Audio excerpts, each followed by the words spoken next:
Ben kaval çalayım, sen çalırsın. Yok yok. Evet, Mehmet Hocam, bu herhalde çok eskilerde yapılan çalışmalar değil Evet, mi? doğru. Yani Mezopotamya'da teknolojinin gelişmediği çağlardan beri ta ki 8000, tabii o zaman da temiz, daha güzeldi, insanlar daha sağlıklıydı. Şimdiki gibi hormonal bozuklukları yoktu. Evet.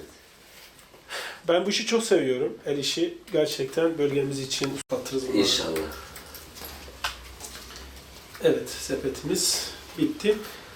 Şey olabilir değil mi? Şekerleme olabilir. Tabii Ondan sonra şekerlik olabilir. Süs eşyası olabilir. Süs eşyası, aksesuar. ekmeklik olabilir. Toparlıyorum. Hocam siz de alın.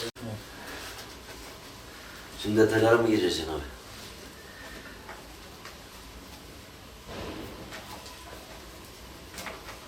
Bunlar bizim tarih olan kişiler rahatlıkla üzerine oturup iyileşebilirler. Böyle bir söylentiler de var. Bu mısır kabuğundan yaptığımız, buğday sapından yaptıklarımız sepetler de tarihi hepsi. Daha önce bizim onun sepetleri meşhurdu ha. Evet. Ama adam sevdiği insanlar için ne kadar güzel şey. Evet.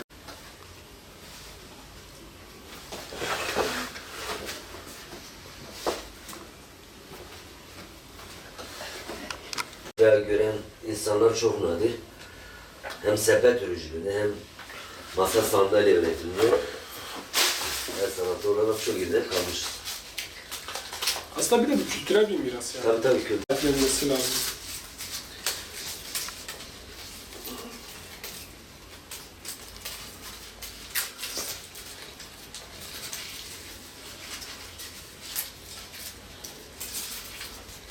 Ramazan abi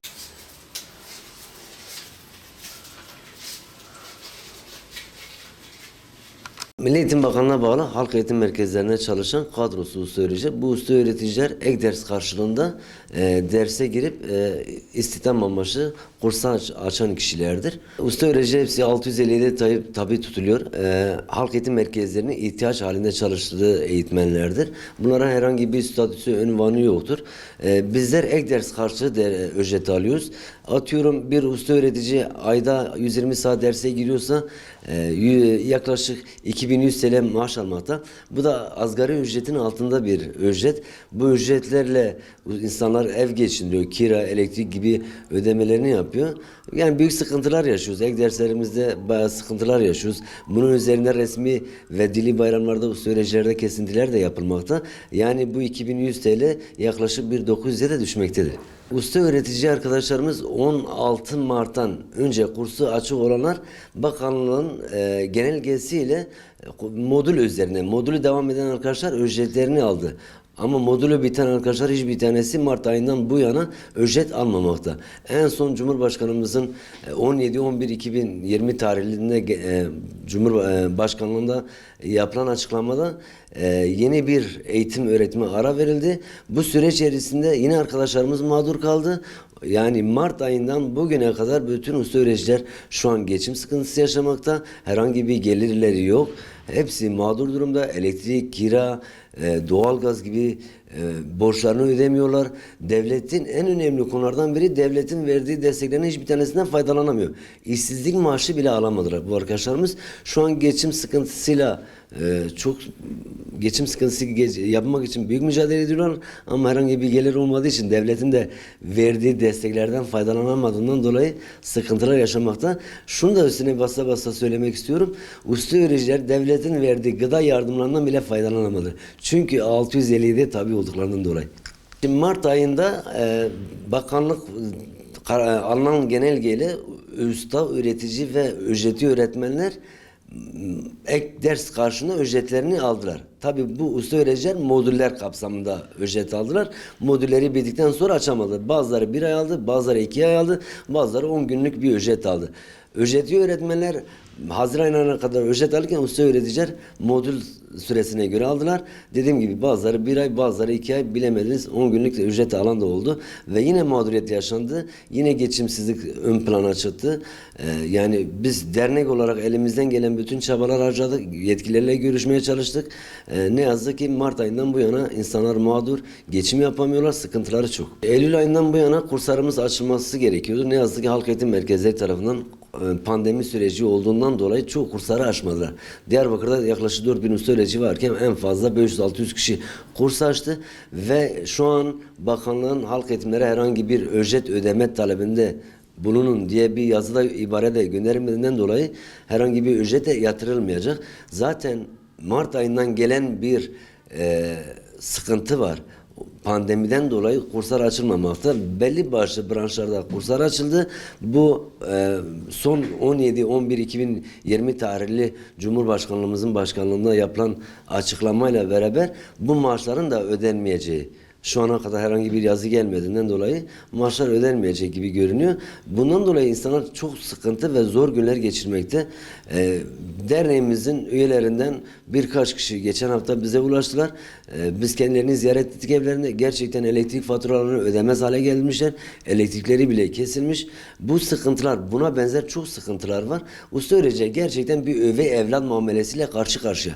Yani biz devlet yetkililerinden usta öğreticilerin üvey evlattan bırakıp bir statü, bir ünvanın verilmesini, en azından bir iş güvencesi verilmesini talep ediyoruz. Diyarbakır'da yaklaşık 4000'e yakın usta öğretici var.